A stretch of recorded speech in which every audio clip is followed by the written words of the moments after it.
Let's go! Welcome in to a very, very fun edition of the PHNX D-Back podcast. Of course, my name is Erik Montia, occasionally known as your mayor of PHNX. This, of course, is Cosmo, the PHNX dog. You guys remember him. Leah found him in a box. And, of course, I'm joined tonight, maybe for the first time ever, by the one and only Dr. ER, I guess I could say, Erik Ruby, joining me tonight. And you might have to stick around every single night, Erik, with the luck that you brought to this team tonight. What a win for the Diamondbacks. 12-4? I wasn't feeling that way before the second inning started. And I kind of felt like neither of us were. Yeah, with all transparency. We were texting. Yeah. And I also want to get a disclaimer out there. I would be screaming my head off right now, which I think the last time I was actually on this podcast was opening night. I just ran in here and started screaming. Right. But there's somebody sleeping in my apartment. So I'm going to be respectful. But just know, if I would be maybe doing a backflip right now if it was socially okay. Enough for both of us. I might wake them up. I might make them up. Yes. Welcome in to the Cristian Walker podcast, ladies and gentlemen, part of the Cristian Walker network. We are proud to be brought to you by Cristian Walker. We are proudly sponsored by Cristian Walker. What a goddamn night for Seawalk, man. I mean, and the humility afterwards of having Todd Walsh talk to him and have him talk about his teammates and their performances tonight. You know that's not what we meant. You know that's why you're not here. The man hit 2 home runs tonight. He continues to own Dodger Stadium. And that's not just me saying that. That's a fact. Erik, would you put it up on the screen? Because this is actually, and you know if it's on Wikipedia, it absolutely has to be true. This stadium, Dodger Stadium, this is the description of Dodger Stadium, as you can see here, often referred to as Cristian Walker Stadium. Now, I don't know what little rapscallion did that on Wikipedia, but I think it was that you. Person. Who, me? I think it was you. Could you imagine me doing something like that? Yes. Anyway, Diamondbacks now proudly, Erik, 2-39 this season in games where they are down by 2 runs or more. Tonight was one of those nights, and it was one of the few times this season that they've been able to reverse the trend. Of course, we saw them almost do it last night. It was weird loser talk, but I did say last night how I felt like the Diamondbacks played a complete game. I felt like they did a good job yesterday. There was a lot of questioning of Torrey and a lot of question of the managerial moves. And in the end, it ultimately came down to Paul Sewald, unfortunately, giving up, those big runs late. But it still felt like the Diamondbacks played an excellent game, and it still felt like they should have won, at least in the opinion of me and probably other Diamondbacks fans. But the win tonight, huge for morale, huge for this team. I mean, just huge in regards to how things kind of felt lately a little bit. Like some of these losses have felt like rock bottom this season. Yeah, absolutely. I mean, talk about feeling too. I mean, this is the one of the only times this season it felt like the Diamondbacks team of last year, where they would routinely find themselves down multiple runs, and you would almost sit back and go, I wonder how they'll do it this time, right? Like, how are they going to come back and get 6 runs, and how are they going to do it this time? Is it going to be through pitching? And usually you haven't been getting that this year. But today, in the most important moment, and especially in a moment where you have a 21-year-old making their first start at one of the hardest stadiums to play at in Major League Baseball, and you as a team bounce off the energy of them bouncing back and just completely take over. I mean, that is it's a bunch of green flags. We're just looking at a bunch of green flags, and we just want to see them for more than 2 games out of 41 this season. Yeah.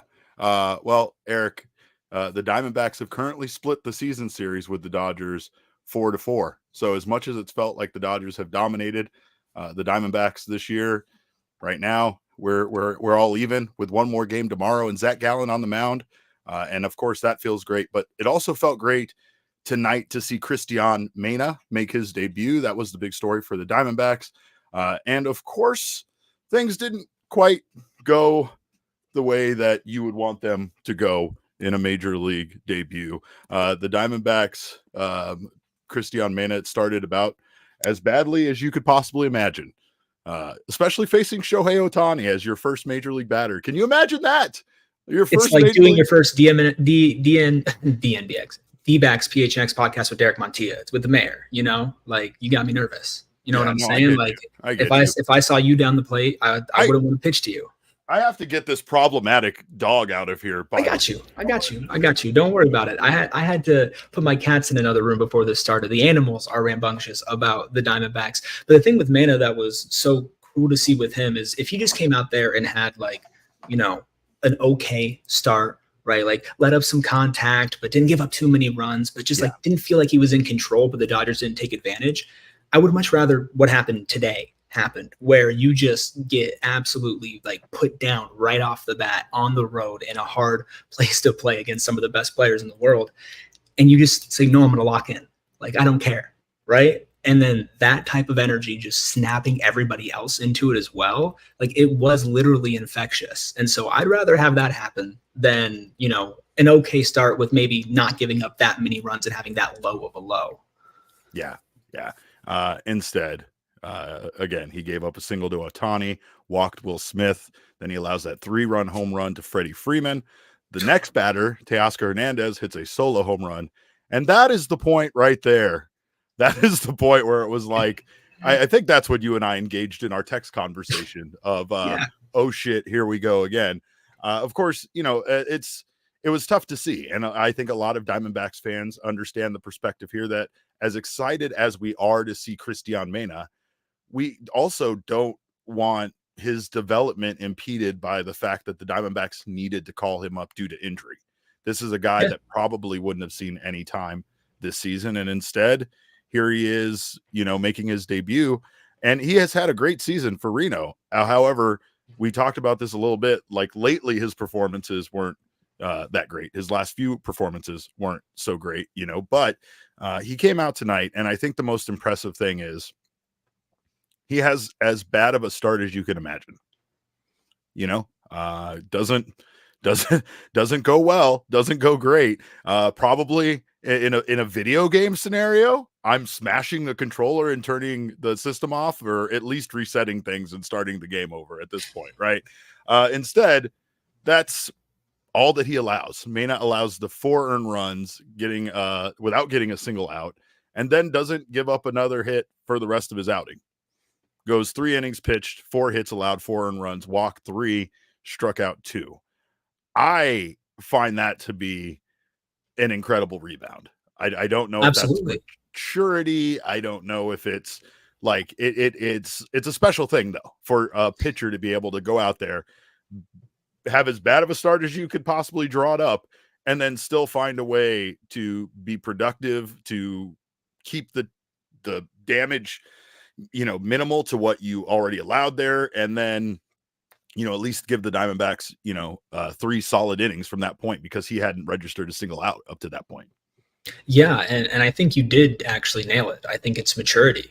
And before the game, Torrey Lovello said that, you know, one of the reasons why he was comfortable calling up Cristian Mena is he's 21, but he acts like he's 30. Yeah. And you immediately saw that the first time that he stepped on the mound. Because how many times do we see good pitchers just have really rocky starts? It's happened to the top of the Diamondbacks rotation and Zach Allen and Merrill Kelly, where they've come out and you're like, that's not them. That's not Zach Allen. That doesn't look like Zach Allen. And then he finishes the game, and the only bad half inning he had was right at the beginning of the game. And like that's what the best of the best do. And I know it's one game, and you can't just like put that tag on him. But with pitchers, these types of intangibles, if you see them more often, it's like, wow. Yeah. Well, and you hit the nail on the head with that. That's the exact trait that we talk about seeing. It's what we've said was the positives about Brandon Pfaadt this year, right? Brandon Pfaadt's outings, they don't look great. His stats don't look as good as you feel like he's pitched in some of those games. And typically the reason why is Brandon Pfaadt has some inning. Lately it's been, you know, that kind of runs out of gas there late. Maybe Torrey asks a little bit too much of him instead of pulling him, you know, when he should have tried to leave him in for an extra inning, whatever the case may be. But Brandon Pfaadt has at times a hard time getting out of a game without that big inning. However, you just see so much good out of him the rest of the time that you're like, that still feels like something that could be whittled down and changed and not, be an issue for him anymore. However, it's also something that happens to all good pitchers. All the great pitchers, even at times, have a bad outing, and typically it's the response. It's your exactly come back from that adversity. Cristian Mena showed something special tonight. He really did. I tried the reverse jinx thing tonight. As you know, you were witness to it last night. Jacob called me out on it. Tonight I went back and did the opposite. I put Cristian Mena rock, Diamondbacks lose second in a row as the headline right away in the first inning. Did it work? Am I the real hero here? Who's to say? I mean, I think you are. I would like. It's the first time the mayor has served their people in reality. That's not the fair. mayor. That's absolutely not fair. I'm kidding. You serve the people every day, every single day. You bring them. I try the best. No, but you just one last thing on him is that if that's something that he can continue, and something that you see, and maybe he plays at home instead of on the road in a very rambunctious stadium against really good high paid players, and a lot of them, you might have something here in a 21-year-old that you can really build on, even if he doesn't stay in the majors when the rotation's healthy.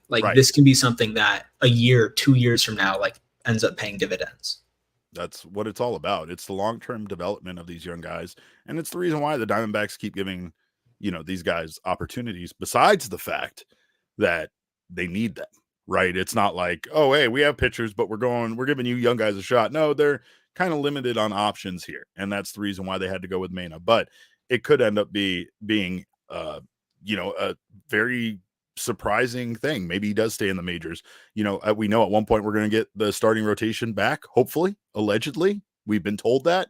So when those guys do come back, obviously Mena's probably going to be the first candidate to be, sent back down to Reno. But like you said, it's not a bad thing. It's not a demotion. It's you came up and gave this team one of the most important starts of the year, to be honest. And somehow you found a way, even after having that disastrous start, to go out there and turn things around and give this team an ability to win this game. And, of course, the offense deserves a ton of kudos tonight, but so does Mena, so does the bullpen, because from that point on, from that first inning, they allowed I think they held the Dodgers to just 2 hits for the rest of the entire game. One was allowed by Bryce Jarvis. One was allowed by Kevin Ginkel.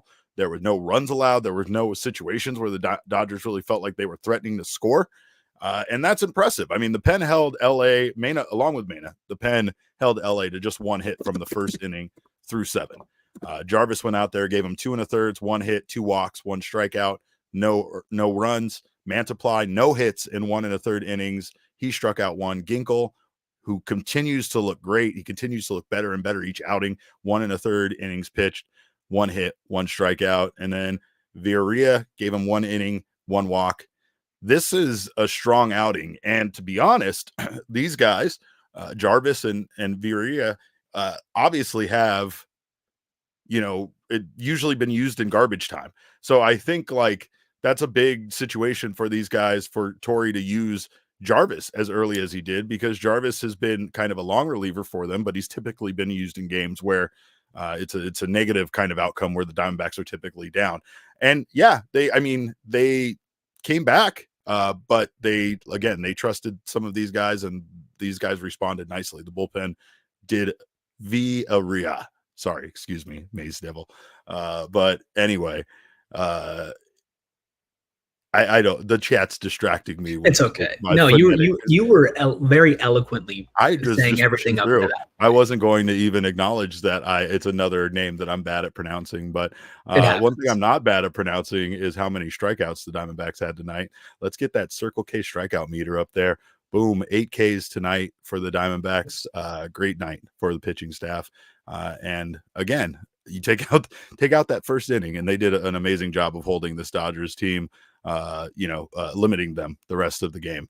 But the offense is really the story tonight. Lourdes Gurriel, Gino Suarez, Gabby Moreno, Geraldo Perdomo, these guys all chipped in. Everybody kind of chipped in tonight. I mean, Ketel could kind of take tonight off on a very special day where he was named the NL starting second baseman. But I mean, this offense tonight was exactly what we thought this offense could be at times. It's unfortunate that it only shows up every once in a while, but Lourdes 2 for 5 tonight with a home run, 3 RBI. Gabby Moreno 3 for 5 tonight with 2 RBI, 1 home run. Gino, I mean, I still in my head hear Steve saying how that, you know, how patient his at bats have been, but they have been patient, and Gino really has looked much better this week. 2 for 3, 2 walks tonight, 2 RBI. I mean, come on, you got to give someone their flowers. I know this is a guy that's been struggling, but again, it's also like a guy that continues to be incredibly good defensively. So I don't know. It's great to see Gino, you know, having a night like this against the Dodgers, and hopefully this is, you know, a little bit more frequent. You know, you're going to get some nights like this out of Gino more often. Geraldo Perdomo 2 for 4, 1 RBI, just a great all-around performance from the offense. But of course, the man of the hour is Cristian Walker. Again, humility, gorgeous, hunk of a man. And I say that after watching him absolutely hit the shit out of the ball tonight. Cristian Walker went 4 for 5 with 2 home runs, double, he had 4 RBI, and just, my God, it was quite a night for Cristian Walker. Quite a night for Cristian Walker. He is inexplicably good at Dodger Stadium. So much so that despite the fact that they have Freddie Freeman playing for them, I am terrified that the Dodgers are going to come for Cristian Walker as a free agent this offseason. Oh, don't put that in the air. How could you not? How could you not? Put that in the air, Derek. 17 career home runs hit tonight at Dodger Stadium. He owns that stadium. He owns that poverty franchise. And I just have one question is, how can we make our batter's eye at Chase Field, whatever the hell the batter's eye is at Dodger Stadium? Like, just replicate it. Even if you have to bring Dodger blue into the stadium, I don't care. It'll fit in when that clown team comes to town. I need Cristian Walker in this form at home. It's incredible. It's incredible. The man just absolutely rakes. Leads most offensive categories dating back to 2019 at Dodger Stadium. Manny Machado is the only guy that's close to him. Of course, it makes sense because we play, you know, a lot being division rivals, but at the same time, Cristian Walker's dominance at Dodger Stadium is I mean, like at one point you're just throwing your hands up in the air and saying, I have no idea. What is this? I have no idea what this magic is. Yeah. I mean, when he went up and he was getting more bats, you thought maybe the game was over. You know, they're up with a good amount of runs. Oh, Cristian Walker's going back up, right? Awesome. And you think there's no way he does it again, right? Like that would just be so much. And then he steps up and he crushes that ball. And I just found myself going, no way.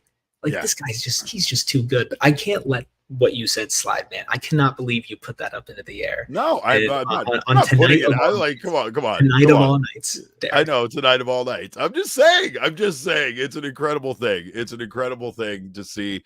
And it's like, again, there's just no player that plays like that at Dodger Stadium. No opposing player is as good at Dodger Stadium as Cristian Walker is. And it's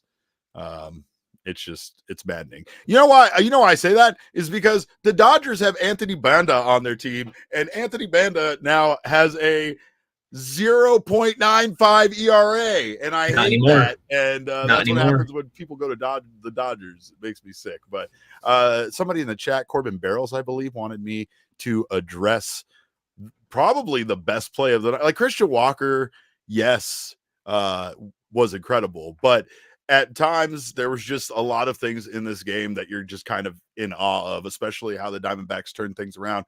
But what an enormous play that was when Jake McCarthy, made that throw to home plate. I mean, what an incredible. Oh, and we absolutely just lost Derek. That's not an incredible play, but no, he's right. The thing that was the best part about this game for me was the fact that there wasn't just one moment where you go, oh, well, that's just the best play. There were multiple contenders for best play and best moment as well. But that throw was beautiful. That's like those are the types of baseball highlights that like kind of get lost throughout the season. Like there's these incredible plays and like they're not like the top 1 of 1%, so you don't see them on like the end of your highlight reels, but like you watch them live and you just appreciate how amazing it is that somebody can just do that. And tonight is one of those nights where a play like this does get kind of lost in the performance of someone like Cristian Walker, right? So like, yeah, you're absolutely right about that. I mean, there's just a lot of things that happened tonight that absolutely felt like the kind of a little unbelievable, again, like the way Mena rebounded, McCarthy there, the entire night Cristian Walker had, the entire night this offense had. I mean, Gabby Moreno had himself an incredible night. And honestly, like there's a lot of guys here that could be King Snake if Cristian Walker just didn't have one of the most incredible offensive nights of the season. I mean, it's absolutely it's just absolutely amazing what he did. I mean, and like you mentioned in there as well, like the bullpen stepped up incredibly. But we don't win this game without any of all those like incredible performances. If Mena continues to just struggle and go down that hole and give up 3 or 4 more runs before getting pulled, you're talking about a different game. If the bullpen doesn't come in and carry that energy, if Cristian Walker doesn't go absolutely nuts in his home stadium, apparently, because he just owns it, and and Jake McCarthy makes incredible plays on defense, and everybody else on offense, like all of that came together beautifully at one moment. And it's one of those things where you're like, I just want you to at least replicate like 70% of this consistently, because you're not going to get all of that every single night. Yeah. But you still really, really, really want to see them get more of that more often. Elise says it was a great play. Thank goodness it was Jake in right field for that, not Corbin's noodle arm. I appreciate the shade there. And that is a great point. Like tonight, of course, even with Alek Thomas back, Alek Thomas was not in center field for the Diamondbacks tonight. Corbin Carroll was. We saw Alek Thomas. I mean, honestly, he's struggled at the plate, but he also he had his mistakes that he made in the outfield yesterday as well. I think that, of course, that ended up being a big part of tonight. And Jake McCarthy, again, he's another guy that just has gotten things going. Him and Perdomo, again, even when you look at their stat line, and McCarthy was 1 for 5 with 2 runs scored, Perdomo was 2 for 4 with an RBI. Like it feels like they contribute way more than even the stat line ends up showing at the end of the night. But do you want to know the stat that is going completely undetected, the play that nobody's remembering from this game? Listen, I'm filling in for Damon right now, so let me give my Geraldo Perdomo love on. Please, I mean, he's going to be furious that I didn't give Perdomo enough love. So go ahead. First stolen base of the season for Geraldo Perdomo. Let's go, Jerry. Let's go, Jerry. We love that. We absolutely love that. We also love Jock Peterson being booed at Dodger Stadium because he loves that. The villain. Love that. Love him taking on that villain role. And that is like we need steroids for him. Yeah, I know. Yeah. He gets stronger with your hate. He feeds off of your hate. So the more you hate him, the more he's going to hit home runs there. But he wasn't doing it tonight. Of course, though, felt like everybody else was. Great night all around for this team, and huge win, especially to rebound after last night's heartbreaking loss, because that's a great way to respond. I was messaging with the great Jacob Franklin before this. He was telling me, he's like, Jacob Franklin. Let's get that. Yes, of course. He's the fourth best. Yeah.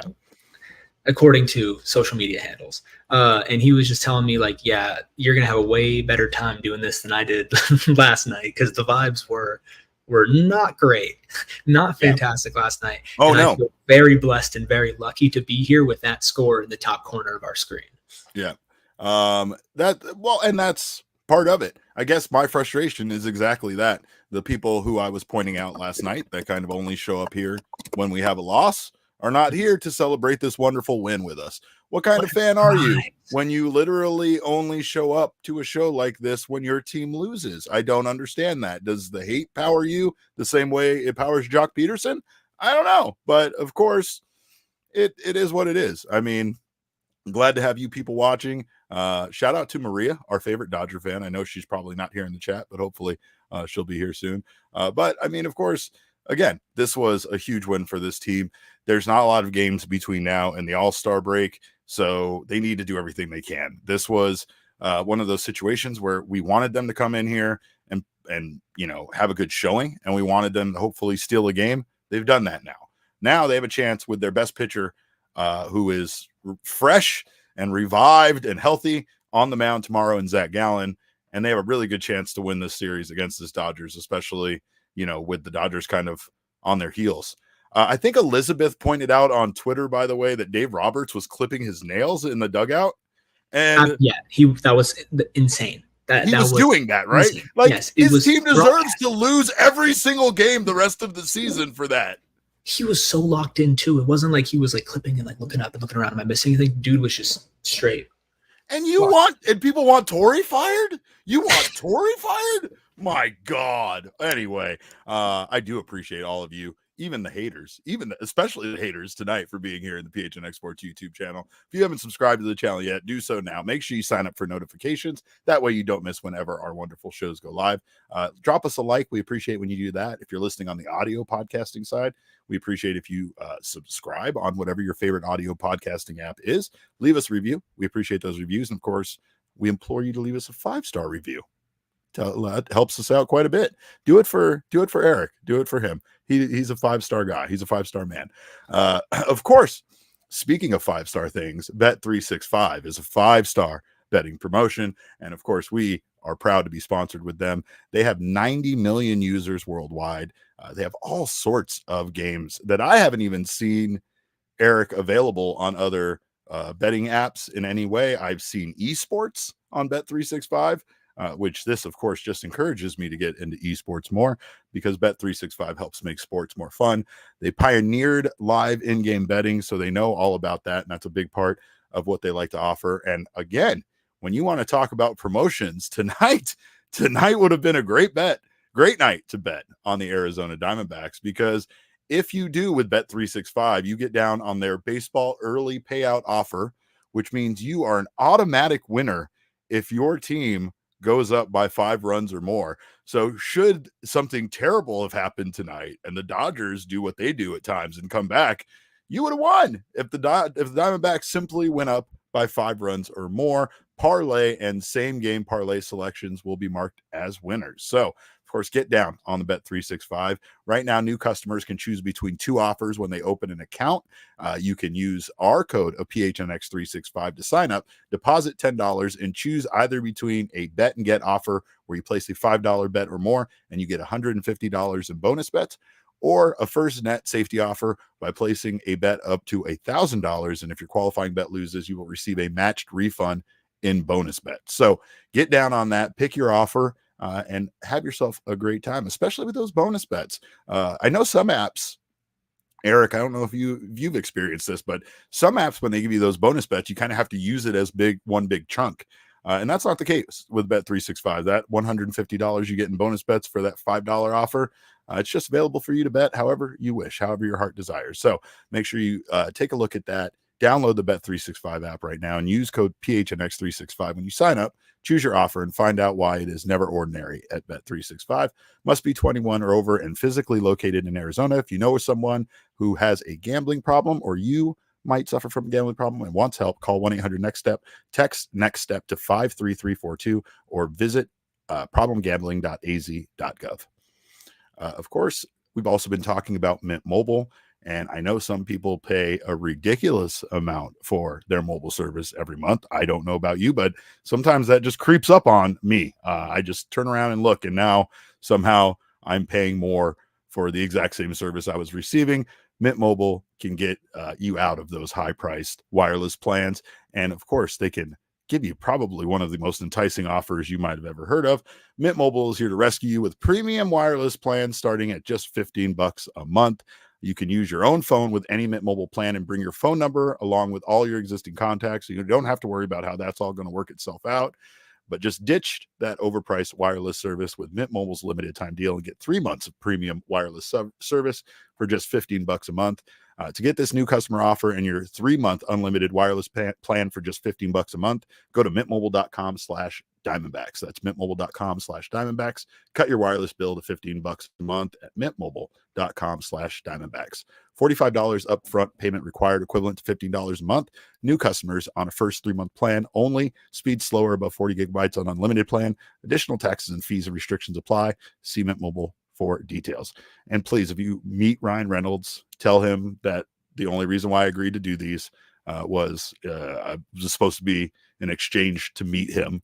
And for some reason, nobody's following up with me on that part of the offer. So again, if you know Ryan Reynolds, tell him to DM me or whatever on Twitter. He knows it's Captain Caveman. Let's take a look at the numbers from tonight, because these are pleasant numbers. These are good numbers. Let's take a look at what the Diamondbacks did to the Dodgers. 12 runs to 4, 16 hits to 6 hits. The Diamondbacks were 5 for 17 with runners in scoring position for a new 294 batting average. To the Dodgers, 1 for 4. Diamondbacks had 8 extra base hits to the Dodgers 3. And the hard hit percentage, 43.2% for the Diamondbacks, 40% for the Dodgers. Those are good numbers. That's a thorough ass whooping. This you know what? Those games where like you watch it and the box score reflects what you saw. Yeah. It felt like an ass whooping. It looks like an ass whooping. However, it was, again, it was pretty. Things looked bleak early. Things looked bleak. Didn't know how Mena was going to recover from giving up those 4 runs. Didn't know how the Diamondbacks would, react to that. And they did something we haven't really seen them do at all this year, right? It's a situation where they were down and they just picked themselves up and just came out and they put it to the opposition. And this wasn't one of those one-sided ones where they came out and scored early. Like, they did score 1 run in the first inning that we haven't really talked about much, but they again, they didn't put up 6 or 7 runs early on and then just have this lead for the whole game. This was one of those games where there was definitely a valley in this game for the Diamondbacks, and things went way up from that point. But it didn't look like this was going to be the outcome. It didn't look like we were going to see the Diamondbacks put this kind of offense up against this Dodgers team. Again, I know that they talked about it at length on the broadcast, right? But the Dodgers starting pitcher Gavin Stone went 9 innings, complete game shutout in his last outing. So not exactly the kind of outing they were expecting, from him, going 3 innings, giving up 4 earned and 7 hits. So, but you know what? Since this was such a thorough ass whooping, I made Erik do a little bit extra work, and we went ahead and put together just what Cristian Walker's numbers against the Dodgers teams were. All right, so here, this one's a little bit more even. This one, all right. We got the 4 runs to the 4 hits. We got, I think, 6 hits for the Dodgers there. We got runners for scoring position. He was 1 for 1. Yeah, that's 100% batting average versus the Dodgers 250. Push on the home runs and push on the RBI. So Dodgers pretty much lost to Cristian Walker alone. One man. What can't he do? That's what I'm taking away from this. What a guy. That's all you really want to see. I mean, like, even the numbers that are even, you go, oh, he didn't beat them. And then you really think about it and you're like, wait, we're talking about a lineup that's worth like billions of dollars. And we're also talking about one person. So it's pretty impressive that they pushed. Oh, there's a Dodgers fan in our chat that thinks like we're affiliated with the team. Erik, that's so cute. Oh my God. He said, dude with the hat is a total homer. We both have hats. Yeah. There's definitely a guy in the chat that thinks we are broadcasters or something. Well, I appreciate that. Thank you so much for thinking that I could possibly be a broadcaster as I sit here sipping on my Four Peaks beer while doing the show. You are a respected journalist, the only respected journalist on this show, I'll add. He also doesn't know that you're also wearing a hat, it would feel like. So I don't know. This is actually, I wear hats so much that it just, people think it's my hair. So, all right. All right. Well, this is good. Yeah. Who's the homer? The guys with the Diamondback shirts or the guys with the hats? Come on. Which one of us? No. Which one of us? How am I a homer? My shirt says "In Torrey we trust." How is that being a homer? That's absurd, and I refuse. To be called a homer on this show, sir. We've always been known as a very fan-neutral podcast. The only homers you should worry about is the 2 Cristian Walker hit against your team tonight. That should be the homers that you worry about. Boom. I mean, that right there, that's beautiful. That's beautiful. All right, well. That's anyway, a professional broadcaster right there. Moving on to better Diamondbacks news. Ketel Marte named to the All-Star team. And of course, this is a beautiful moment. The Diamondbacks had a wonderful video on their social media of that moment. What's funny was I was texting with Jesse when that happened, and he got kicked out of the clubhouse so that they could have the moment with the team and not with a bunch of journalists like us. But anyway, it was delightful, and it's amazing. It's so great for Ketel. This is his second All-Star start and his second All-Star nomination. 4.4 WAR, 517 slugging, 871 OPS. These numbers are before tonight's game, so excuse me if they changed. He had 38 extra base hits, 50 RBIs so far this season, 166 total bases, and 11 defensive runs saved. Leads second base in the National League in most of those categories, especially in WAR. He is a top contender. I mean, his numbers put him in contention for MVP consideration this year. Ketel is having an incredible year, but to hear from Torrey talking about how much missing out on last year meant to him and how much he wanted to be there with all of his teammates, it really sounded like it was a driving force as to why, we're seeing Ketel have the season that he's having. Yeah, absolutely. I think that that type of stuff can inspire people, and he very much feels like he was a man on a mission from the start of the season. I mean, this is a Ketel Marte that you're talking about, like you said, an MVP candidate, Ketel Marte. All-Star game starter is a fantastic nod in its own right, but if by the end of the season he's also top 3 in MVP or winning the MVP, I mean, talking about one of the best seasons in Diamondbacks history at that point. And so this is just an extremely well-deserved nod for somebody that has worked so incredibly hard. Yeah. Well, Ketel discussed, again, they had that video. Make sure to check out that video because it was touching, especially Torrey saying, I know the manager, you're batting leadoff, and you will be starting at second base. There's moments like that, you just realize how, how close this team is. You could see the emotion on Ketel's face. It was a very great moment. But here's what Ketel had to say before the game today. Since last season, I felt a lot of support, not just the people from Phoenix, but people back home, just my whole country. I felt that support. He also we've talked about this a lot, Jesse and I, but he never stopped during the offseason. We saw a bunch of videos on social media, I think posted to his Instagram videos and stuff like that, where he kept it going. And I mean, this guy already had an incredible postseason. It feels like he never stopped, and he just kind of stayed in the groove even throughout the offseason. Yeah, and that's how you do it with baseball. And what we've seen with so many players on the Diamondbacks this season are these slumps, and especially for Jordan Montgomery, right, who had an abnormal, preseason and lead up to the season, and how much that can really affect the rhythm of somebody. And it's so hard to find the fine line between doing too much in the off season and exhausting your body and not doing enough and falling out of rhythm. And it seems like whatever he was doing, however he was doing it, is that perfect balance, because he is just an incredibly complete baseball player. And he is not going through what a lot of other people on this team are going through, which are incredibly low lows and then really high highs or somewhere in between. For him, he's just steadily been really, really, really good. Yeah. And it's really consistently, and it's really nice to see.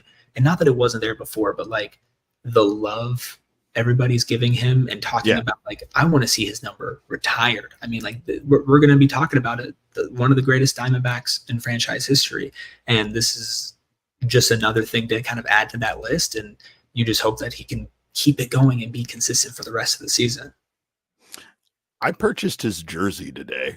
As you want to talk about me being a homer. What a homer. There's a what an absolute homer. As much as I can, right? I am absolutely a homer, but and it's because I realized that, I realized in how much we talk about him on the show, that Ketel is my favorite baseball player to watch. If you were to ask me that, there's a lot of guys around the league I like. Some I would bring up on the show, but I'm not allowed to because it's just going to further the hate that you brought towards me for the thing I said about Cristian Walker earlier. But there's just a lot of guys I like watching around the league I find to be fun players. When I really think about it, Ketel Marte is one of the most enjoyable players to watch. Just his demeanor right? He's not like a guy that's like barking at the umpires all the time or always arguing with the calls. He lets them know. He makes some funny facial gestures when he feels like the umpire's wrong, but like he's like one of the most unintentionally funny people. He's just out there truly being himself, having a good time with the opposing players when they come over to second base.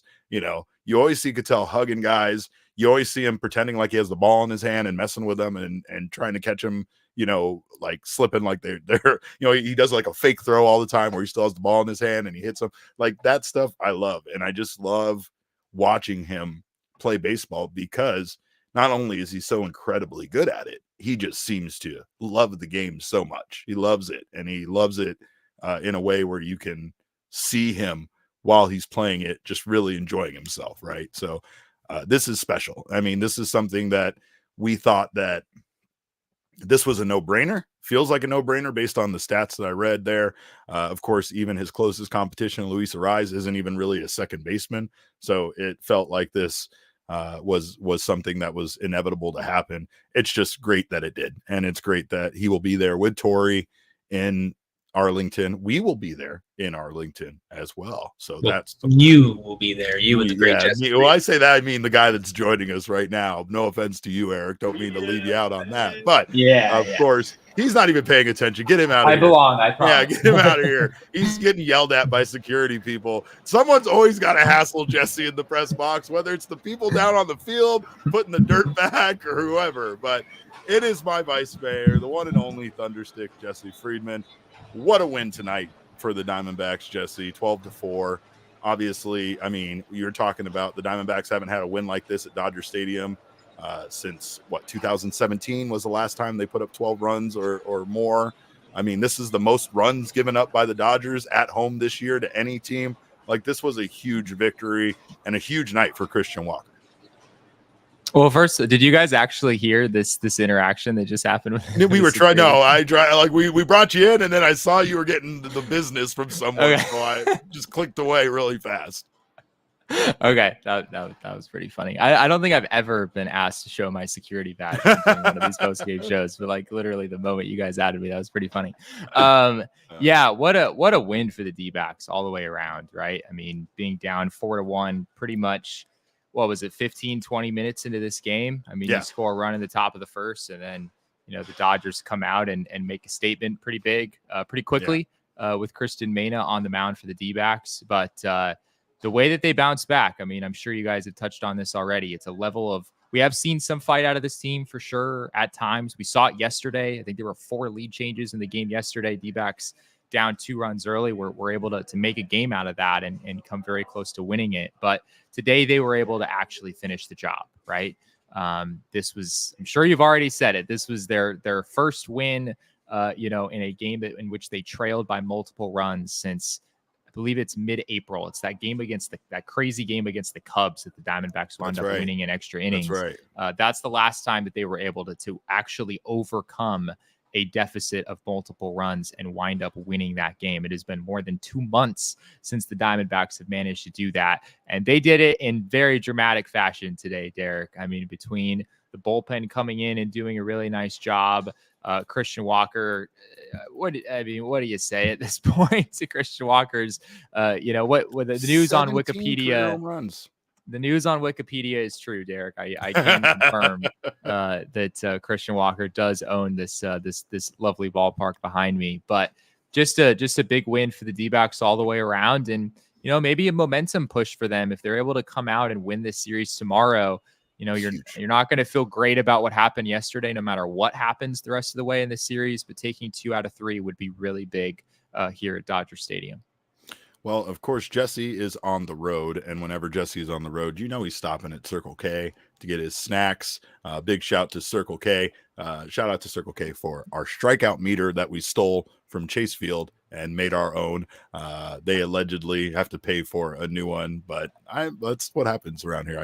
I take stuff. It's like I gave myself an office at work, and no one No one, I shouldn't have an office, but I gave myself anyone. That's the way this works around here. Also, I'm still contractually obligated to get a Polar Pop or a Froster, and I'm mad that I don't have one with me right now. You can get one for just 79 cents at a Circle K close to you. And of course, they are close to you. They're everywhere here in the Valley. If you join the Inner Circle program for free by downloading the Circle K app today, you can save on all sorts of stuff. Save on snacks, but most importantly, save on gas. I heard Petey is running for mayor of PHNX, and he is running on a platform, Jesse, of being concerned about your gas tank. I've been running on that platform for years without even running for mayor. I've been telling you, save 25 cents off per gallon on your first 5 fill-ups by joining the Inner Circle. And when you do, you also save 3 cents off per gallon every day after those 5 fill-ups. And Circle K already has cheap gas, so it'll save you a ton of money. Terms and conditions apply at participating locations. Visit CircleK.com for details.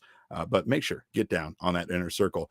Also, get your Four Peaks beer, like this Bad Birdie Juicy Golden Ale I'm drinking right now at Circle K. You can also get Four Peaks all around the Valley. Look at that. Stack those cans on top of cans. Of course, Four Peaks is delicious, and they make amazing beers. This one happens to be my favorite in the moment. It is a collab between Four Peaks and Bad Birdie.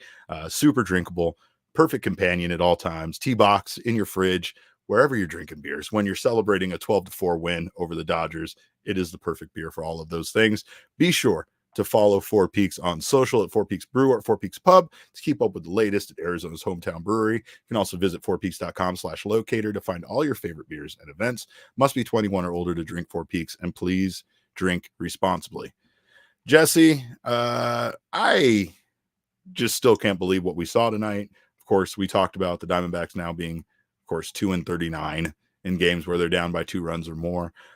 There were a couple of moments in this game that truly did feel like it was a turning point for this game, but maybe even like for this season. I don't know. Like, there's just things that happened in this game that I don't recall really seeing happen to this team. Having a young pitcher on the mound basically have a meltdown to start a game and then suddenly find a way to give the Diamondbacks 3 innings from that point on of basically hitless, of hitless pitching. Like, that was an amazing performance by Mena, even though it wasn't very long, even though it started out as a disaster. Erik and I were talking about, it was just, it showed a lot of maturity, and it showed something that not a lot of pitchers have the ability to do, get rock like that and then come back and still be productive. Oh, you're muted. Sick. There we go. Yes, I think we have a video of Torrey talking about the lessons that Cristian Mena learned in his big league debut tonight. Let's go ahead and roll that. Yeah, there probably won't be any tougher environment during a regular season that he's going to have to step into, a tougher venue, a tougher lineup. And now, I call it sidelines. He knows what it looks like to stand on a big league mound and have to make pitches. And he's going to take that experience with him. And that's what I told him when he came out of the game. I said, this is a great moment for you. Just make sure you appreciate what you've done and celebrate what you've done. Even though it wasn't satisfactory and I know you're upset, you now know what it takes to be a big leaguer. And you're going to come out bigger and stronger from this experience. And he absolutely will. And of course, we know that there's going to come a time where he gets sent back down to Reno, because the Diamondbacks didn't call him up necessarily because he was ready. They called him up out of need. That's true. Yeah. I mean, I guess the Diamondbacks could have moved Slade Ciccone a day earlier.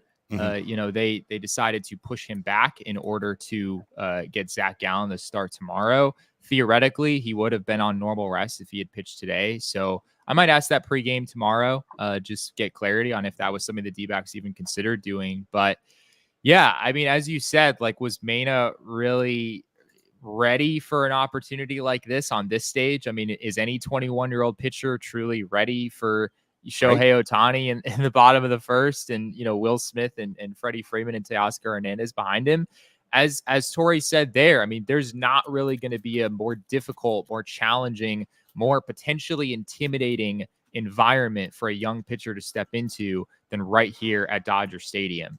And yeah, I mean, like, nothing says welcome to the big leagues like Shohei Ohtani just staring back at you in the batter's box. I mean, that's a really tough way to start. And I think Mena showed a lot of poise tonight, just being able to hang in there. And it wasn't a good outing, right? I mean, he gave up 4 runs in 3 innings. He still walked a couple of guys in the next couple of frames.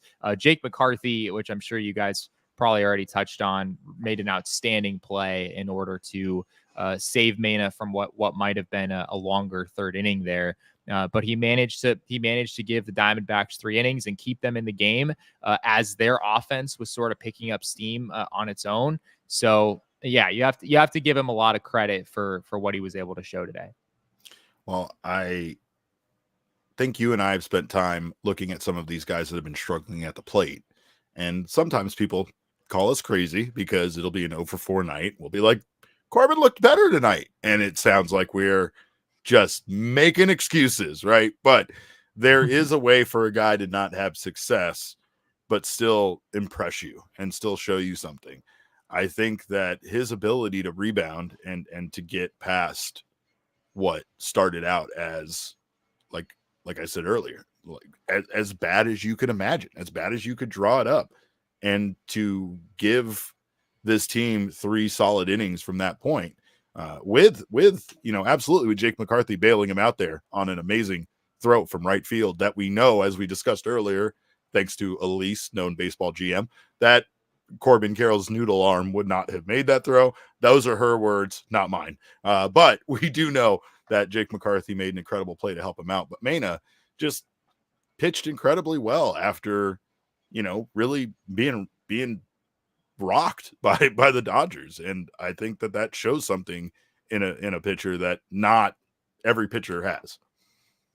His stuff was definitely up a little bit today. I think he averaged 95, a little over 95 with the 4-seamer. He averaged 93 in AAA this year. I think the highest he ever averaged in an individual game was 94 or something like that. So yeah, Mena, I mean, I'm sure the adrenaline was really pumping today, and understandably so. But this is a really interesting pitcher for the D-backs, right? They traded Dominic Fletcher in a move that I will probably never understand from the Chicago White Sox perspective, regardless of how it turns out. I just don't understand why, if you're the White Sox, you're trading away, a starting pitcher that I think has at least a high ceiling for a maybe higher floor player in Dominic Fletcher, but a guy who, probably more of a strong side platoon, 4th outfielder type than anything else. White Sox are not exactly trying to add depth for a World Series run or anything like that at this point. But Mena is interesting for the D-backs. I mean, I wrote about it before the game. Just the mix of secondary pitches that he has is probably second to none among the Diamondbacks' young pitchers.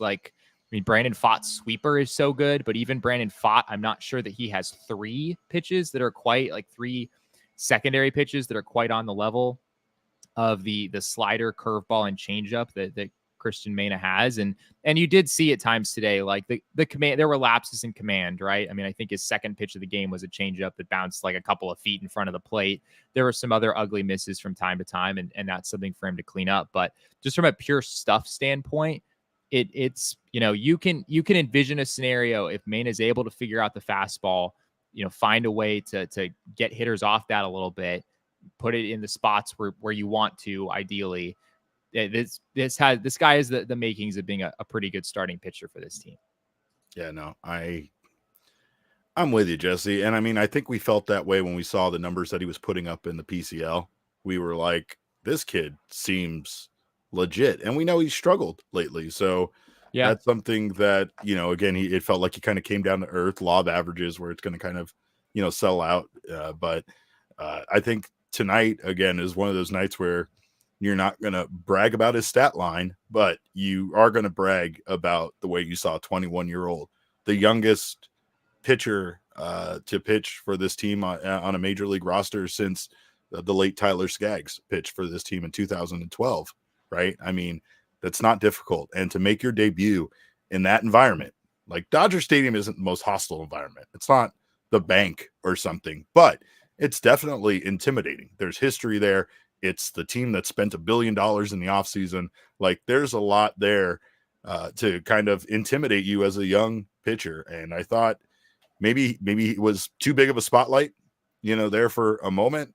And then I was just truly impressed by what we saw him do after he gave up those first 4 hits.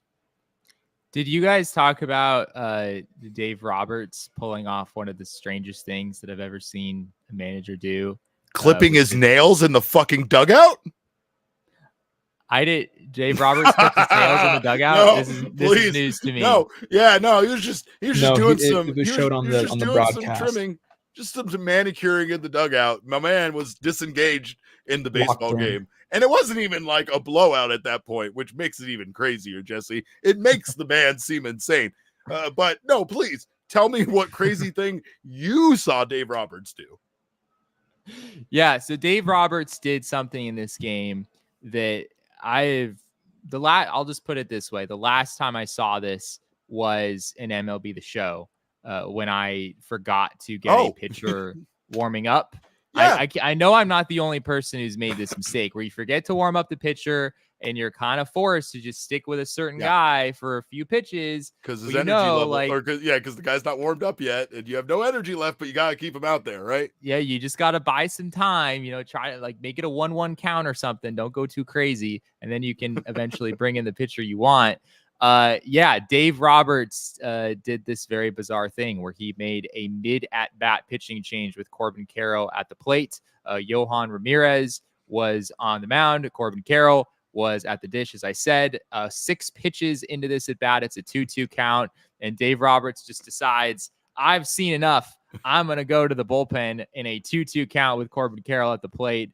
He goes and gets the former Diamondbacks lefty, whose name is currently eluding me for some reason. Anthony Banda? Anthony Banda, thank you. So he goes to get Anthony Banda left on left, and I feel very bad for Corbin Carroll at this point because you've worked a count, 2-2 count, and then suddenly you've got a pretty tough lefty on the mound. A guy with a 0.96 ERA, Jesse. Yeah, he's been very, very good for the Dodgers this season. But we asked Torrey about this after the game, and he was very puzzled by it. It was pretty funny. Here's what Torrey had to say. I've never seen anything like that. I don't know. It worked, so clearly they're one step ahead of the rest of us. But I've never seen it before. I don't know that, and I'm not in that dugout in that space, so I'm never going to question what's going on across the field. I've never seen it before. What's going on there? Yeah, clearly they had a plan and they executed it and worked out. You've never done that yourself? No, not that I can remember. Has it ever even occurred to you to do that? No, it has not. But it might be the next wave of next cutting edge move that comes up in Major League Baseball now. When everybody's doing the opener 7 years ago, it was like, what's going on in Tampa? Why are they doing that? So I don't know. I don't know, it worked out well. That's hilarious. Torrey tried to be very nice there. He tried to be very respectful with that. I texted you. They can do this, LOL. They can replace a pitcher in the middle of an at-bat. And your response was, I've done it in MLB The Show. So there's the exact response of that conversation we had. But yeah, no, I mean, I can't believe I didn't remember that considering those texts. Yeah, that was an insane thing that I didn't honestly know was allowed unless injury. Like I thought maybe injury would be the only way that would be allowed. But right. I mean, we certainly see it with injuries all the time, right? I mean, that happens. I mean, guys don't just get hurt in between batters. Sometimes they get hurt on a specific pitch within an at-bat. But yeah, as far as a non-injury situation, which as far as I could tell, this had no indications at all of being an injury situation. It was just Dave Roberts wanting to make a pitching change. They said there was something about his mechanics or something that looked off on the broadcast, but they couldn't really know what was going on. Piece of Yoshi, thank you so much for your super chat. Piece of Yoshi says, I can recount twice this has happened, both with the Dodgers against the Padres in the NLDS Game 4, Mets against the Dodgers in June 2022. So there you go. Thank you for your super chat. And I was not aware of that. That is that is interesting. Like I said, I thought it was due to injury, but of course, the big story tonight, Jesse, Christian Walker. And I mean, Christian Walker hasn't had the best season. We know that we've talked about his numbers in comparison to the other first baseman. We've talked about his chances at maybe making the All-Star game. but it feels like he's really just trying to solidify his case the closer we get here to the All-Star break, because the man's on fire, and I feel like he's making it hard for people not to know the name Cristian Dixon Walker. Yeah, Cristian Walker was asked, do you have an explanation for why you do what you do in this ballpark? And this was pretty funny. Here's what he had to say.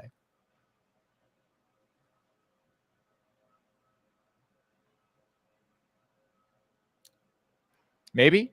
Jesse, I asked if you wanted to keep the question. I hadn't finished editing it yet. Torrey Lavello on Walker. Yeah, so it's in the middle of uploading right now. You caught me off guard. I can have it for you in just a couple of seconds. Okay. I take full responsibility for that. Erik did nothing wrong. That was totally on me. Let's go to a different Cristian Walker related video. Jesse, I think we have, which is Torrey Lavello talking about wanting to stuff Cristian Walker in his suitcase on his way to Texas in a couple of weeks. I hope he gets very strong consideration. We all have votes in this clubhouse, the staff. I voted for him the best way I knew how, and I'm hopeful that the rest of the league did, and he does get some very strong consideration. I know there's some injuries at first base, and they'll probably have some decisions to make. I would love to bring him to Texas with us for sure. I mean, it especially 1 year removed from the Diamondbacks having so many people on the National League All-Star team, it really would be a shame if the Diamondbacks only had one representative on a year where Torrey Lavello gets to be the manager of the team. That's a great point. Yeah, it really would. It would feel a little anticlimactic for sure, especially coming off a World Series run, coming off a season in which the Diamondbacks had 4 representatives. I mean, it's a great story, obviously, having Ketel in the game and having Ketel starting in the game. But yeah, I mean, coming into the season, we were talking about, all right, Zach Gallen will make it, right? Merrill Kelly probably could make it. Corbin Carroll is a guarantee to make it. Maybe Lourdes finds his way in again. Geraldo Perdomo made it last season. Cristian Walker, Ketel, obviously. There were a lot of guys coming into this season that you could pretty easily envision making that all-star team. Even Gabriel Moreno, like if we'd had this conversation before the season started, we probably would have thrown his name in the hat as someone who could, have a decent chance at playing in the All-Star game. So obviously, one of us, Jesse, would have been stupid enough to maybe say that he would be leading the team in home runs. So, I mean, yeah, obviously, maybe we would have felt that way. But, this is one of those things that we want. This is one of those things that we know there's a lot of other options at first base, and it makes it tough, right? We know, you know, Freddie Freeman is going to be there. We know Bryce Harper led everybody in votes, which is amazing. And I guess good for Bryce, like that he's that popular. I do think Bryce is one of those guys that when he is on your team, you absolutely love him. And a lot of people around baseball do enjoy watching him and respect the hell out of Bryce Harper for what he's accomplished in his career and what he's been doing, not only for the Phillies, but, what he's kind of done as a member of that team to kind of embrace that city. Right. So, but, again, there's a lot of big names in Cristian Walker's way of getting there. When you look at the numbers, though, he definitely feels like he deserves that consideration, as Torrey said, and especially if he can make a push here late. I mean, his numbers really could kind of soar a bit past some of his competitors. Very true. I've got the numbers in front of me, just first baseman in the National League. Bryce Harper does lead in OPS. Bryce Harper, I believe it is a hamstring issue that he is out with right now. He is on the injured list. However, based on what Rob Thompson has said, it looks like Harper is going to be back in time for the All-Star break. I'm sure that could change. I mean, I don't think the Phillies are in a position to want to push him to get back soon or anything. But as of right now, it looks like Harper would be able to play in that game. And that makes things complicated for Cristian Walker, because then it's Harper and it's Freddie Freeman, and there very well might only just be those 2 first basemen that make the team in the National League. But looking at the numbers at this point, I mean, Walker has an 845 OPS after the 3 home runs and, all of the craziness that he's been able to put up over the last couple of days. The next highest OPS is Michael Busch at 807 in the NL. Pete Alonso right behind him at 801. So Walker is clearly in that third place slot. However, something I just discovered talking with Torrey Lavello is that he, along with the Diamondbacks players and all of the players and coaches around the league, presumably submitted their ballots on Sunday. So we are 4 days past when those ballots have been submitted. And based on that, Walker, what he's done the last couple of days would not be factored into that process at all whatsoever. So that I believe. Thanks for letting us down, Jesse. Thanks for really letting us down. It was sad news for sure. But if Harper were to miss the game due to injury, I believe I read that it is the league that selects the replacement. So it's not necessarily dependent on what the players and coaches voting looked like. So if the league winds up making that decision and Harper doesn't play in the game, then I could see them picking Cristian Walker. But outside of that, 6 days ago, if you back up 6 days ago, Walker's numbers did not look nearly as good as they do right now. Well, you did what you do. You brought me down. You brought me down on a night where the Diamondbacks won 12-4. I didn't think it was possible, but kudos to you, sir, on doing that. But we do have maybe that video now from Cristian Walker ready to go. Yeah. Yes, we. Why this place is so productive for you with the long ball? No, no. It's a good place to hit, see the ball well. It's just one of those things. There's not like a rhyme or reason to it. I think a big part of it is the lineup and the protection around me in the lineup. It gives me the freedom to, take some big swings and try to change the score. And, it's helpful coming up with guys on a lot. And, proud of the guys for putting all of us in an opportunity to do that. Do you walk in here, though, with like a frame of mind each time you come to this park, just kind of knowing the base that you've already built? Yeah, confidence is high. I think anytime you play well in a park, there's a few parks around the league where you just something feels different about the batter's box, and it's maybe the lights, maybe just the visuals, but just one of those things, not really one specific thing.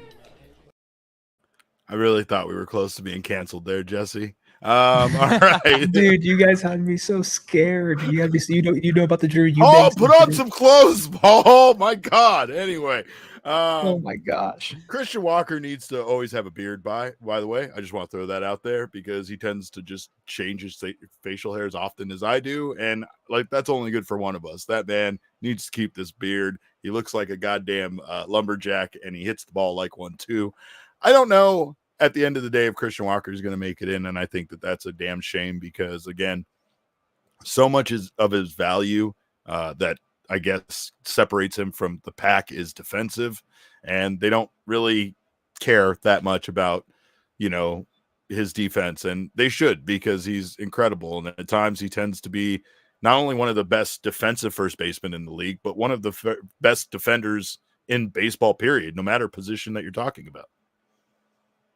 Yeah, I mean, Cristian Walker's defense is pretty well documented at this point. Torrey, I asked Torrey what was going through his head when Walker hit the second home run. All of us up in the press box were sort of like, really? Like that just he just did it again. And Torrey said that it has become something of a running joke in the dugout that Cristian Walker, every time Diamondbacks come to Dodger Stadium, he's going to hit a couple of home runs. So, I'd love to know a little bit more about the dynamics of those conversations. I'm sure that, I'm sure people were kind of going crazy when Walker hit the second one today, but oh man. Yeah. I mean, you almost expect it tomorrow, right? Like it would almost feel disappointing from a D-backs fan perspective to have Cristian Walker not homer in the finale of this series. So take a bow. We'll see, take a bow, Cristian Walker, please. Let's get a curtain call. You got anything else from the clubhouse there, pal? I believe we also have Cristian Mena talking about his outing and overcoming some of the obstacles early in this one. Fantastic. I'm really scared now because I feel like I don't remember at all which videos I've sent Erik and which ones I haven't. But Erik, if we have that one, let's go ahead and roll that footage, buddy. I mean, that was a tough inning for me, and the first batter they got on base, but after that, I just want to make sure that I get out of the inning with no more damage. You mentioned flushing it. How did you flush it? That's not easy. I mean, it's not easy, but I've been around good people that gave me some advice, and I think I've been learning a lot, and I still have to learn, but that's something important to me, flush it and just forget about what just happened and focus on the next inning. Fun fact, he was born a full year after the Arizona Diamondbacks won their first World Series. That's pretty crazy. Yeah, Mena would be a 2002, 2003? December 2002, yeah. December of 2002 was his birthday. Wow. We've officially reached the point, Derek, where I am like starting to feel old. Talking to certain guys in the D-backs clubhouse. That's supposed to be your fit. That's not something I'm supposed to be experiencing on this show. So. I win again. All right. Well, that's fantastic. And of course, I know we talked about it a lot with him, but you can't say enough about the amount of confidence, the amount of courage. I went out there, I got hit pretty hard. I didn't die. I came back. I still pitched, and I pitched pretty damn well after getting knocked down. So, you got to feel like that's a big confidence booster for a young man going forward in his career. Yeah, 100%. And we don't. I mean, to be clear, we don't really know what is happening next with Cristian Mena. Torrey was asked, is he going to make another start? Is he going to go down to the minors? Or unsurprisingly, he was not. He did not answer that question. But I think it's, I don't know. Like if the D-backs decided to go a different route with the next turn through the rotation, I mean, they're going to be without Jordan Montgomery at least for, I guess that would be 3 turns through the rotation. Or I guess technically 2 turns through the rotation if he's able to come back after that minimum 15 days. So they're going to have to fill this rotation spot again. The D-backs don't have any more off days between now and the All-Star break. So do they want to go back to Mena? Do they want to, see if they can get Tommy Henry in there? I have to look closer at kind of how the days line up and if that's a possibility for them, what that would look like. But we'll see. We'll see what the D-backs want to do moving forward. Mena did enough for the D-backs to win this game, but at the end of the day, it very well might be best for him to just go back to AAA and kind of work on some things there. So I guess we'll find out. Shout out to Alicia. She points out that it's after midnight, Jesse. Happy July 4th to you. Happy there we Independence go. Day. As you know, I do not work on July 4th, so we need to wrap this up right now because this, again, much like my Polar Pops, my Frosters, it's contractually obligated that I do not work on America's birthday. But Kevin Haskey, sorry. Shout out to you, July 4th, taking a shot now. Let's get the party started. Jesse, I appreciate you so much. You're going to be in Los Angeles still working, right? That's what you're doing. Yeah, well, I was just realizing it's probably a good thing we're not doing a post-game show tomorrow because, normally we've had this little war zone situation going on behind me, which fortunately today it's been reasonably tame. But I do believe they have a fireworks display happening here at Dodger Stadium after the game tomorrow. And there would be, literal fireworks in my background. I don't think you guys would be able to hear a single word I was saying anyway. So I guess that worked out for the best. And we'll be back on Friday. We will be back on Friday, and we'll also be bringing you back a special Saturday episode this weekend after that second game against the Padres. Not to mention, it's real, folks. Jesse has to put up with me for 9 straight days on the road as we go together to the All-Star game. We will be in Arlington to watch Torrey, to watch Ketel, hopefully watch Christian Walker, all take the field for the National League. I hate the jerseys, Jesse. I hate the jerseys so much. The National League jersey at least is way better than the American League jersey, but I knew based on those hats I was going to hate the jerseys, and I was right. I do not like them, but I'm still going to be very excited to be in Texas for the All-Star game. We're going to be there covering it all week long. Home Run Derby, All-Star game itself. We're going to be, out there at the All-Star Village. Going to be bringing you guys hopefully a lot of fun content. So make sure to keep it locked right here to PHNX for all of that stuff. Also, as a fun little addition, we're going to be following the Diamondbacks to Chicago and Wrigley Field. So we will be bringing you shows from, hopefully we're going to invade CHGO studios and make them our own. And we'll be seeing me out with the 120 club drinking beers and doing the whole bit. And I can't wait for it. So we are excited. And hopefully the Diamondbacks can keep this thing rolling. Use tonight's win to maybe win this series again with Zach Gallen on the mound tomorrow. And we will be back here on Friday to discuss this series and the start of that Padres series as well. Before we go, though, Jesse, some people in the chat were not very happy with you because you said that Torrey was going to say that he was going to stuff Christian Walker in a suitcase. And at no point during that interview did Torrey Lovullo actually say that he was going to stuff Christian Walker in a suitcase. So That's fair. He would. So that was part of the question. I believe Todd Walsh asked Torrey, would you want to stuff Christian Walker in your suitcase going to Dallas in a couple of weeks?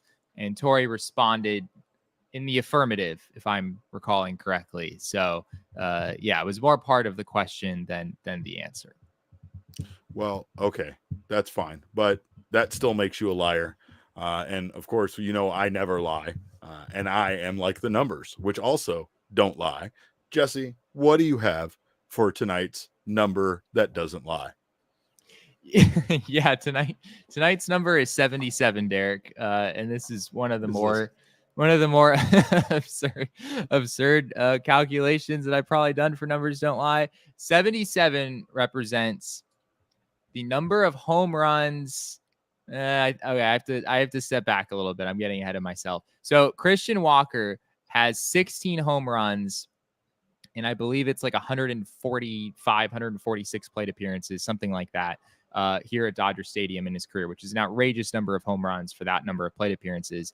If you take that number of home runs and that many plate appearances, and you look at what he would be on pace to do over a theoretical full season at Dodger Stadium, he would hit 77 home runs. So that's what the 77 is. I tweeted another version of this in the middle innings of this game after Walker had hit one home run, and I compared Christian Walker, like the full season at Dodger Stadium for Christian Walker versus Barry Bonds' 2001 season, in which he hit 73 home runs, and it was just absolutely ridiculous. And Bonds did come out on top, to be fair, but Walker had him beaten home runs, and now very much hasn't beat at 77 home runs. That's what he'd be on pace for. So yeah, something about this ballpark, man. Christian Walker doesn't really know what it is, as you heard him describe earlier. I don't think anyone can really explain this kind of thing in baseball. It's just one of those beautiful, quirky things of the game. And it is very much become a thing. I mean, there is. I've never seen anything like this in terms of a Diamondbacks hitter just dominating so much at a particular venue. It's been just unreal to watch. It's amazing. It is amazing. Well, like I said, I made a comment earlier. I'm not going to repeat it, but I just said I'm thankful for Freddie Freeman. That's all. I'm just saying that's all. I shouldn't be, because he has incredible numbers against the Diamondbacks, and he has beat us many times, including just last night. But I'm just thankful for Freddie Freeman. That's all I'm saying. Anyway, we thank you guys. I'm thankful for you guys. I'm thankful for Jesse. Jesse will be out at Dodger Stadium tomorrow. And then, like I said, traveling to San Diego for that Padres series. So make sure you do not miss out on any of this that we're doing, any of these post-game shows. I think there was, I might have misspoke. No post-game show tomorrow. There will be a post-game show Friday and a post-game show on Saturday. So make sure to join us back here for that. And then again, we'll be back on Monday with a Mailbag Monday. Been a little while since we've done one of those. Kind of nice. Kind of miss it a little bit, right? But of course, we thank you guys again for stopping by. You can follow us on Twitter. I am at @cap_caveman with a K. Jesse is at Jesse N. Friedman. Erik is at Erik Ruby. Thank you to Erik so much for stepping up tonight and very quietly being just electric. I've never seen someone speak so quietly because someone was sleeping in their house while also still bringing the energy in a way I can't describe. It's a new challenge for me because usually I'm pretty loud. So yeah. it's all about the inflection, Derek. All the time. I I could never speak that low. That's impossible. But I wondered when I first hopped on and was watching you guys. I'm like, so like Erik's broadcaster voice when he's on the air. It just seems unnecessarily like it's Erik after dark. Is what it is. Yeah, this is Erik at the end of working 13 hours straight. Well, fair. we thank you guys so much for being here. I thank Erik so much for stepping in tonight. We appreciate you. You've been awesome. Jesse, thank you again for all of your hard work out there in California. But a big thank you to all of you guys for being here tonight. Of course, you can follow our show at PHNX_DBacks, but all roads do lead to at PHNX_sports on Twitter, Instagram, and Facebook. We will see you on Friday. We hope you have a very happy 4th of July. Do not blow yourself up or blow off any of your digits. Remember, you need those to grip the bat. And also, hope you have a wonderful time. And remember, kids, baseball is fun, but it is so much more fun when you're Cristian Dixon Walker. We all silly like the mayor.